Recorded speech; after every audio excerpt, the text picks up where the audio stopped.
మహారాష్ట్రలో ఒక దారుణానికి సంబంధించిన వీడియో యావత్ దేశాన్ని కుదిపేస్తోంది, ముఖ్యంగా మీడియా రంగాన్ని. జర్నలిస్ట్ స్నేహ బార్వేను స్పృహ కోల్పోయేదాకా కొట్టాడు ఒకడు. నదీ తీరంలో అక్రమంగా నిర్మాణాలు చేపడుతున్నారు అంటూ న్యూస్ కవర్ చేసేందుకు అక్కడికి వెళ్ళిన తను మోడీ అనే వ్యక్తి దాడి చేశాడు.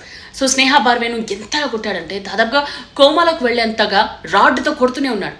కింద పడి అచేతనంగా పడి ఉన్నా సరే దాడి ఆపలేదు ఆ దుర్మార్గుడు. పూణే జిల్లా మంచార్ పట్టణానికి దగ్గరలోని నిగోత్వాడి గ్రామంలో ఈ ఘటన జరిగింది.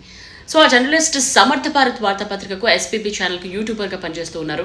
స్నేహ బార్వేతో పాటు అక్కడ కెమెరామ్యాన్ను అడ్డొచ్చిన స్థానికులను సైతం కొట్టేశాడు.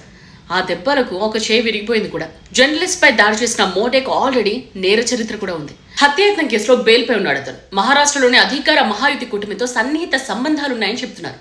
బట్ అధికార పార్టీ అండదండలు ఉన్నా సరే మోడీను వదిలిపెట్టేదే లేదని చెప్తోంది network of women in media India. వదిలిపెట్టకూడదు కూడా. ఇదే జర్నలిస్టులందరి డిమాండ్.